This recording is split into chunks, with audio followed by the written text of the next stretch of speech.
Naam, mtangazaji, hali ya ulemavu mimi nimeupata nikiwa bado mtoto mdogo, umri wa miaka 5. Siku moja niliamka asubuhi, kijiji kimoja kiko hapa kinaitwa Itumba karibu na Karumwa. Basi akaja akaniulizaje, unaweza ukanipeleka kwa mganga unaomfahamu? Nikaambia mimi siwezi yule mganga ambaye ninaoenda naweza nikakupeleka, lakini yule mganga ambaye nilikuwa namtegemea hayupo, sina mawasiliano naye, lakini twende kwa huyo mganga ambaye jirani ninaomfahamu. Basi nikawa nimempeleka kwa huyo mganga. Tulipofika kwa huyo mganga ilikuwa ni masaa ya mchana. Yule mganga akaniuliza, kati yenu ni nani kamleta mwenzie? Nikamwambia mimi ndio niliyomleta. Akaniambia, mbona we ni mgonjwa zaidi? Uliosema umemleta, we ni mgonjwa zaidi. Kama huamini kama we sio mgonjwa, njoni jioni. Tukafika jioni, akatupa masharti jinsi ya kuandaa. Tukawa tumeandaa midoli ya kutengeneza kwa kufinyanga udongo. Akaniambia mimi nitengeneze mdoli wa kiume na dadangu atengeneze mdoli wa kike. Ninapozungumzia mdoli unauelewa, mheshimiwa mtangazaji? Mdoli ule ambao pengine ndo wanaviita sanaa na michezo kwenye wanafunzi wanapokuwa wanajifunza. Naam. Maana tulitengeneza hivyo vimdoli vya udongo vyote, tukapeleka jioni tukamfikishia. Sasa kitu kilichonishtua, tulipofika pale kwa yule mganga, dada akawekwa sasa kwenye, yani kama kwenye kiti, yani anaanza kutibiwa sasa. Wakati anatibiwa, mimi nimekaa pembeni, pepo zikalipuka. Basi pepo zilivyolipuka, muda ule nahangaika nao, baadaye wakaanza kunihudumia. Zile pepo zilitoka zilikuwa nacheka sana kwa sauti kubwa, mpaka hata nitoka zile pepo nikawa najisikia sauti kama imeenda, kama mtu alioimba sana au aliokesha labda, au ana kikohoo. Basi yule mganga akawa ametuita kwenye ofisi yake. Kufika kwenye ofisi yake akatuambiaje, leteni. Tukamkuta amekinga mkono, akasema nipeni hela zangu. Mimi nikaanza kujitetea, nikamwambia pesa sina, labda paka tuagize mazao kutoka kijijini, tukishauza yale mazao tutakupa. Basi akawa ametufukuza pale, akasema kwamba tokeni humo na mapepo yenu ya kichawi. Kwa hiyo tukawa tumetoka pale na dadangu, ni usiku ule kama saa 2, tunaelekea nyumbani. Basi tulipofika pale nyumbani, tukaanza sasa kuwaza kwamba tufanye nini. Asubuhi kulipokucha, mimi nikaanza kwanza, nikamwambia dadangu, huyu mganga ni wa mwisho, mimi sasa naenda kwa walokole. Akaniambia, we kaka umechanganyikiwa. Basi nikamwambia tutaona aliyochanganyikiwa.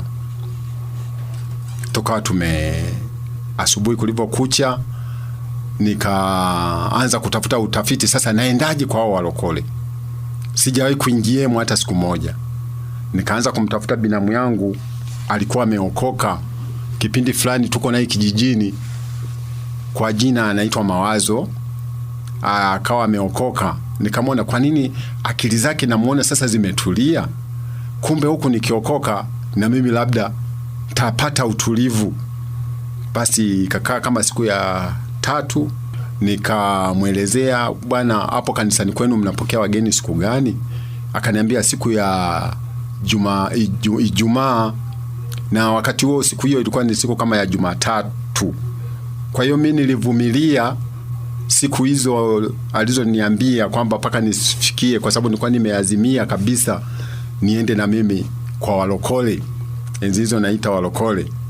Basi nikaanza kuandaa kufanya maandalizi, kwa sababu nilikuwa najua kwamba ukienda kwa walokole lazima usalimishe kazi ambazo ulizokuwa unazifanya. Basi nilikuwa gasishoni viatu bila kukaa na hilizi. Meza yangu ya viatu kulikuwa kuna hilizi, nilikuwa nimeweka hilizi 2, moja nyekundu, moja nyeupe.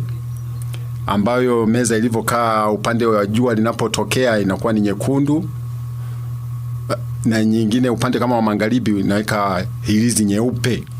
Sasa nikaanza kuzitoa zile hilizi zote, nikazitoa nikakusanya, na zingine ambazo nilikuwa nimepewa za kuvaa mikononi nilikuwa sizivai.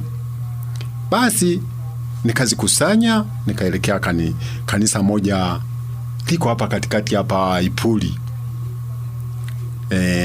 kwa mchungaji ambaye sasa hivi ni marehemu, mchungaji Bugoma. Basi nikafika pale nikawakuta wanaanza ibada, tukakaa nao kwa sababu mimi kwa sijui nianzie wapi, nikakaa kuwatizama tu kwamba wanafanyaje. Basi ibada ilivyoendelea, ikafika sasa saa ya kupokea wageni, wakauliza kwamba tuna mgeni hapa, atajitambulisha majina yake. Basi nikawa nimejitambulisha majina yangu. Basi wakaniambia shida ni nini kilichokuleta?